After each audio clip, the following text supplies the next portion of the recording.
പ്രിയരെ, അനേകായിരം പ്രതീക്ഷകൾ ഉണ്ടായിരുന്ന ഒരു സാധുവാകുന്ന സഹോദരിയുടെ തൻ്റെ ഭർത്താവ് ഈ ലോകത്തിൽ നിന്ന് മാറ്റപ്പെട്ടപ്പോൾ തനിക്കുണ്ടായിരുന്ന ഏക ആശ്രയം മകനായിരുന്നു.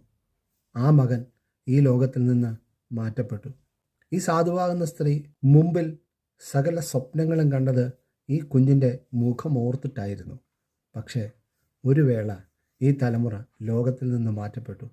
ഇപ്പോൾ ചുമക്കുന്നവർ മഞ്ചം ചുമന്നുകൊണ്ട് പോകുകയാണ്. അവർക്കൊന്നും ഈ ഒരു അകത്തളത്തിലെ വേദന അറിയത്തില്ല. പക്ഷേ ഈ സാധുവാകുന്ന വിധവയാകുന്ന ഈ സഹോദരി സകല പ്രതീക്ഷകളെല്ലാം നഷ്ടപ്പെട്ടപ്പോൾ വിങ്ങിപ്പൊട്ടുകയാണ്. അവർ സുബോധം നഷ്ടപ്പെട്ടതുപോലെ ഇങ്ങനെ അങ്ങ് നടന്നു പോകുകയായിരിക്കാം.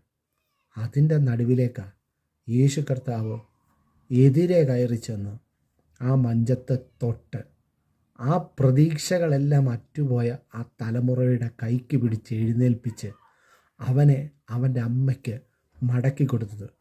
ഇത് ഒന്ന് യഥാർത്ഥമായിട്ടൊന്ന് മനസ്സിലാക്കിക്കേ. നമ്മളുടെ ജീവിതത്തിൻ്റെ മേൽ ഇതൊന്ന് കണ്ടേ. അങ്ങനെയെങ്കിൽ ഇന്ന് സകലതും അറ്റുപോയി.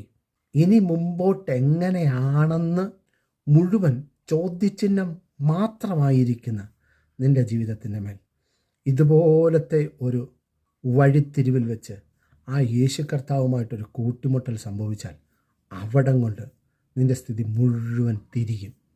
പ്രിയ ദൈവപൈതലേ, അങ്ങനെയാണെങ്കിൽ ഇന്ന് പകലിൽ ഈ വചനത്തെ ഒന്ന് യഥാർത്ഥമായി മനസ്സിരുത്തി ധ്യാനിച്ച് പ്രാർത്ഥിച്ചിട്ട് പറ, എൻ്റെ കർത്താവ് എൻ്റെ സകല അസ്തമിച്ച വിഷയത്തിൻ്റെ മേലും അത്ഭുതം പ്രവർത്തിക്കാൻ, നീതിസൂര്യനാകുന്ന നല്ല കർത്താവ് എൻ്റെ ജീവിതത്തിൻ്റെ മേൽ ഇരുളടഞ്ഞു പോയ മേഖലകൾക്കകത്ത് നിന്ന് ഉദിച്ചുയരുവാനുള്ള സമയമെത്തി എന്ന് പൂർണ്ണമായിട്ടൊന്ന് വിശ്വസിച്ചിട്ട് പറ.